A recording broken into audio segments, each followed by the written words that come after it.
नमस्कार दोस्तों, मैं हूं मनोज कुमार गुप्ता। आप देख रहे हैं मेरे चैनल को। इसका नाम है रेगुलर क्लासेस फॉर अकाउंट। सामने आपको दिख रही है कॉस्ट अकाउंट की बुक स्वाति प्रकाशन से, और चैप्टर चल रहा है आपका ये चैप्टर है टेंडर प्राइस। क्वेश्चन नंबर 25 चलेगा, तो क्वेश्चन बहुत कम रहेगा, 26, 27 और चैप्टर दी एंड। उसके बाद स्टार्ट होगा हमारा reconciliation of cost account with financial accounts.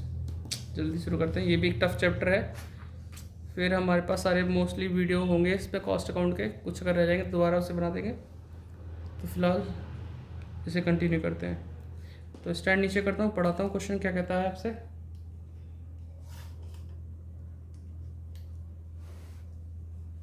ठीक है, तो यहाँ लिखा लागत तत्वों एवं उनकी वृद्धि की प्रतिशत दरें दी हुई होने पर निविदा मूल्य का निर्धारण कैसे करते हैं, मतलब कोटेशन प्राइस का। तो ये इंपॉर्टेंट क्वेश्चन में आता है। ये कई साल से पहले बहुत आता था, अभी बीच में आना बंद हो गया। ये क्वेश्चन रिपीट हो रहा था। 2014 में तो आया है, बहुत टाइम तक आया है। ये इंपॉर्टेंट माना जाता था और इसमें मेहनत भी कम होती है।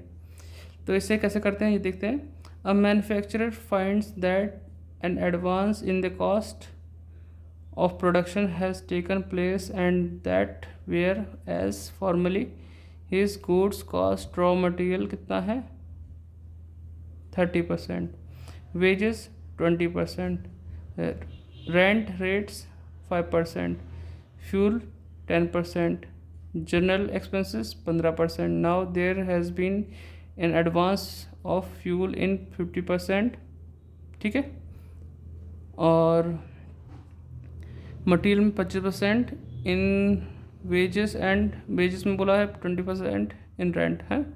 थोड़ा सा अलग बोल के थोड़ा सा फिर से पढ़ते हैं। Now there has been in advance of 50% in fuel, 30% in material और 25% in wages and 20% in rent and rates. He consult you as to what percentage he must add to the selling price in order to obtain the same profit. यानी क्या profit add किया जाए कि हमें same profit मिल सके। What would be the result of your calculation and how would you prove to him that they were correct. चलो हिंदी में पढ़ देते इसको। एक निर्माता को ज्ञात हुआ कि उत्पादन लागत में वृद्धि हो गई है। उसकी वस्तु की पिछली उत्पादन लागत में जो सामग्री थी 30% थी, मजदूरी थी 20%, किराया भाड़ा 5%, ईंधन था 10% और सामान्य व्यय था 15%। चलो ठीक है, लेकिन अब ईंधन में 50% की वृद्धि है ना, और सामग्री में 30% की, मजदूरी में 25% की और किराया भाड़े में 20% की वृद्धि हो गई है, मूल्य की वृद्धि हो गई है। आपको परामर्श चाहता है कि पूर्वोत्तर लाभ को प्राप्त करने के लिए उसे विक्रय मूल्य में कितने प्रतिशत वृद्धि करनी चाहिए, मतलब पहले वाला लाभ मिल सके, इसमें कितना इंक्रीमेंट करेगा वो इंसान। चलो करके दिखाते हैं, ठीक है। किस तरीके से होता है वो बताएंगे। आसान सा क्वेश्चन है, इजी है, अच्छे से कर पाओगे आप। मिलते हैं अगले पेज पे। तो चलो स्टार्ट करते हैं क्वेश्चन को। 25 क्वेश्चन है, यहाँ कोई लाइन वगैरह कुछ नहीं खींचनी, तो आपको बस सपोज करना पड़ेगा कि यहाँ पे सपोज करते हैं सेलिंग प्राइस कितना है। सपोज प्रेजेंट सेलिंग प्राइस, जो कि हम मानते हैं 100 रुपीज़ का सेलिंग प्राइस है प्रेजेंट कंडीशन के अकॉर्डिंग। तो हमें प्रेजेंट कॉस्ट एंटिसिपेटेड कॉस्ट निकालनी पड़ेगी, ठीक है। तो यहाँ नाम लिखते हैं, पहला खर्चा किस चीज़ का था, रॉ मटेरियल था ना, रॉ मटेरियल। अब 100 रुपीज़ सेलिंग कॉस्ट में से बोला था कि मटेरियल हमारा जो था वो कितना था, 30% था। तो 100 के हिसाब से 30% मटेरियल अगर है तो कितने का मटेरियल हो गया, 30 रुपये का मटेरियल हो गया हमारा, ठीक है। फिर अगला, अब एक लाइन हम प्रेजेंट कॉस्ट की सॉल्व कर लेते हैं, फिर आगे इधर वाली करेंगे साइड में, तो डबल समझ में आएगा आपको। रॉ मटेरियल के बाद आता है दूसरा वाला नाम वेजेस। वेजेस था 20%, तो 100 रुपीज़ का ही 20% निकालेंगे तो 20 रुपये ये हो गया हमारे पास।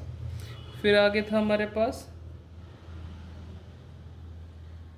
अगला पॉइंट रेंट एंड रेट्स।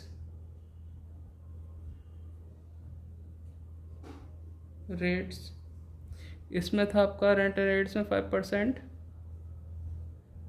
तो 100 का 5%, 5 रुपये। फिर आपका आता था फ्यूल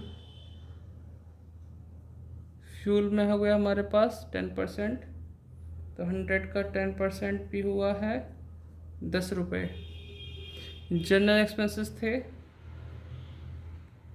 जनरल एक्सपेंसेस ये थे जनरल एक्सपेंसेस हमारे 15%, 100 का 15% कितना हुआ 15 रुपये।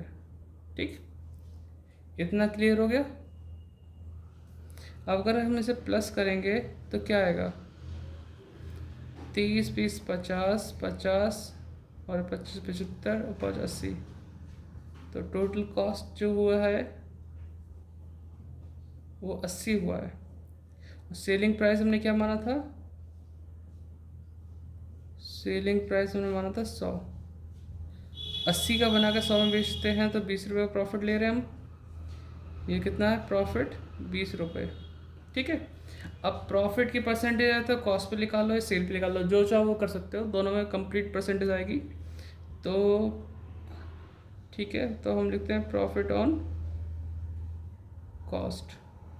कैसे, 20/80 इंटू 100, तो ये 25% माना जाएगा। ठीक है, 25% प्रॉफिट ऑन कॉस्ट। अब कहा गया था कि प्रॉफिट हमें यही मेंटेन करना, तो सेलिंग प्राइस क्या बढ़ाना पड़ेगा, ऐसी बात भी बोली थी। तो इसमें था sale now there is advance, हाँ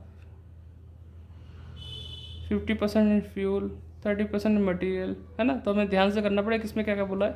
तो हमें स्टार्टिंग मटीरियल बोला तो मटीरियल में 30% बढ़ाना पड़ेगा, 30% इन मटीरियल। तो पहले से कॉस्ट कितनी थी, तो साइड में लिखूँगा। ठीक है, 30%, 30 रुपीज़ की कॉस्ट थी, प्लस हमें बढ़ाना है इसी 30 का 30%, है ना। तो ब्रैकेट में 30% ऑफ 30, लिखने का तरीका लिख लो। 30 रुपये का मटेरियल पहले का है, इसमें ये 30% और बढ़ाना है, तो 30 रुपये 30% बढ़ाएंगे, प्लस 30 पहले का रहेगा, तो कितना हो जाएगा, तो 30% 30 का 3 3 9, 9 रुपये ये, और ये 30, तो 39 रुपये हो जाएगा। बाकी आप इसमें चेक करने से डिस्प्ले कर सकते हैं। 30 रुपये का 30%, 9 रुपये प्लस 30 जोड़ दिया तो 39 हो गया। इसी तरह चलना है। वेजेस में कितना बढ़ाने का था, वेजेस में 25% इन वेजेस बोला है, तो वेजेस 20 रुपये है, प्लस 25% ऑफ 20 रुपये का, है ना। तो 20 रुपये का 25% कितना होता है, 5 होएगा करीबन। 5 तो वो हुआ, 20 ये हुआ पहले का, 20 और 5 25। रेट्स एंड इसमें कितना होता है, रेंट एंड रेट्स में बोला था इसने 20%। तो चलो, तो ये 5 रुपये है, तो प्लस 20% ऑफ 5।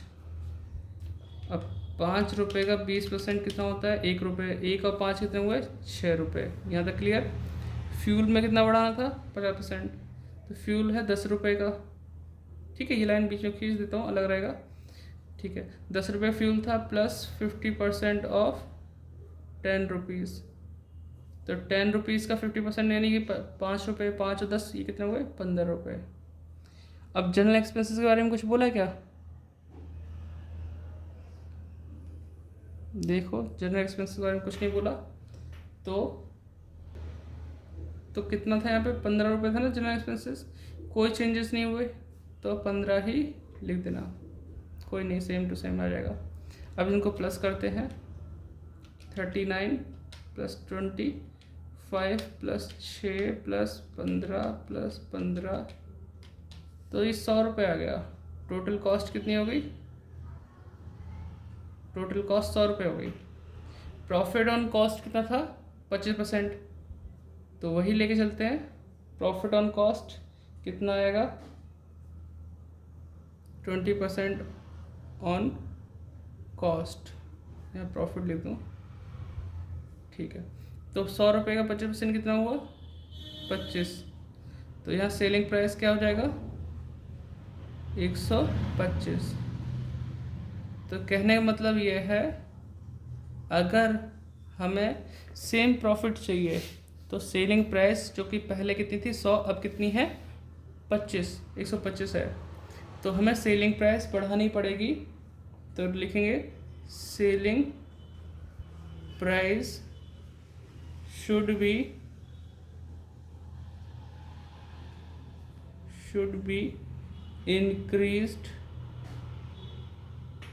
बाय, अब देखो कैसे 125 माइनस 100 यानी कि 25 रुपये से बढ़ेगी, और 25 रुपये की परसेंटेज निकालनी है तो कैसे निकालेंगे 25 रुपये का इंक्रीमेंट और किस पे 100 पे, और इंटू 100 परसेंटेज बनाने के लिए तो कट के वही 25% आ जाएगा। ठीक है, 25% का इंक्रीमेंट करना पड़ेगा, तो इंक्रीज बाय 25% आंसर। ठीक, तो इंक्रीज इन सेल्स प्राइस 25% होगा आपका। ये इसी का पार्ट था क्वेश्चन करने का, तो आप इसे नोट डाउन कर लो। ऐसे क्वेश्चन 15 नंबर के आए हैं, लेकिन अब थोड़े से आने बंद हो गए, लेकिन फिर भी इंपॉर्टेंट मैं अब भी कहता हूँ, अच्छी नॉलेज मिलती है।